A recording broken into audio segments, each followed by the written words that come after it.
আশা করি ভিউয়ার্স সকলে ভালো আছেন। তো শুরু করছি ভগ্নাংশের অঙ্ক। তো প্রথমে ভগ্নাংশ কি হালকা পাতলা একটু ধারণা আমরা নেই। এখানে ভগ্নাংশ হচ্ছে 3 প্রকার: প্রকৃত ভগ্নাংশ, অপ্রকৃত ভগ্নাংশ এবং মিশ্র ভগ্নাংশ। তো সংক্ষেপে আমি বোঝাই, সংজ্ঞা এখানে দেয়নি।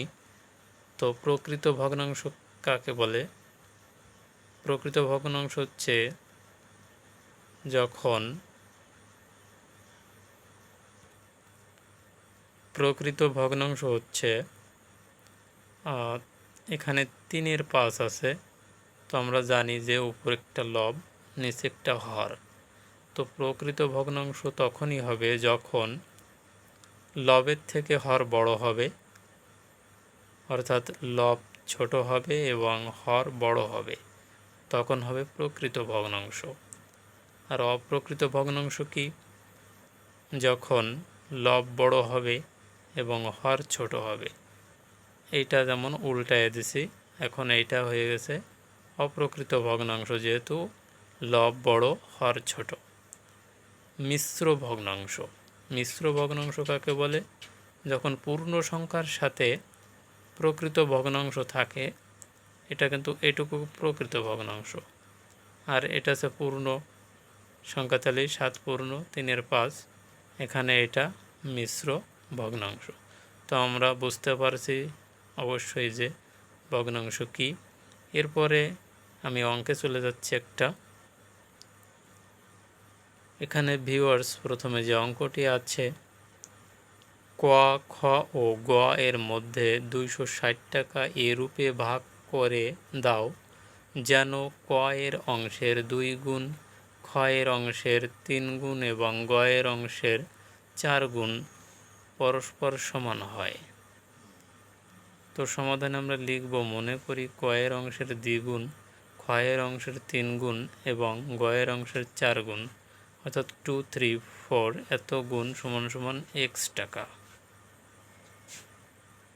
তাহলে ক এর অংশ এখানে x/2 টাকা লিখব, খ এর অংশ x/3 টাকা লিখব, গ এর অংশ x/4 টাকা লিখব। কেননা সম্পূর্ণটা তো x, তাহলে এখানে বলেছে এত গুণ এত গুণ এত গুণ, তোমরা এভাবে লিখব। এবার শর্ত মতে আমরা লিখব x/2 যোগ x/3 যোগ x/4 সমান সমান 260। যেহেতু অঙ্কে বলেছে যে ক, খ ও গ এর মধ্যে 260 টাকা এরূপে ভাগ করো, তো টোটাল টাকাটা আমাদের ভাগ করতে হবে। তো এখানে সমান সমান 260 বা 260 লিখব। এখন লসাগু নিব 12, নিলে এখানে 6x plus 4x plus 3x, যেহেতু এখানে 6 আর 2 12 হয়, 3 আর 4 12 হয়, 4 আর 3 12 হয়, এখানে 260। এবার এই তিনটে যোগ করার পরে এখানে হবে 30x, 13x সমান সমান 260কে 12 দ্বারা গুণ করলে এখানে 3120 হবে। তো এখানে x সমান সমান আমরা এত ভাগ এত দিলে আমাদের x সমান সমান 240, অর্থাৎ 240 বের হবে।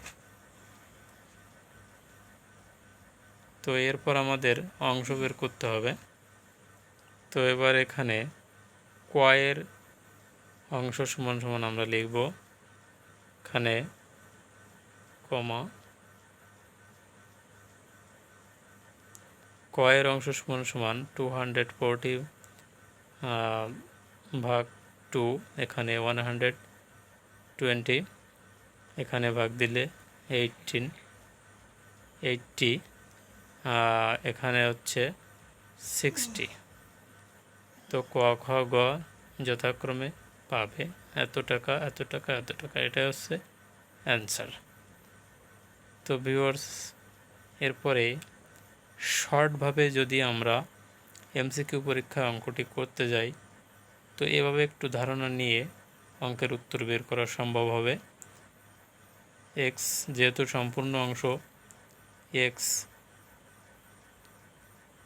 তো এখানে x/2 যোগ x/3 যোগ x/4 সমান 260 বা 260।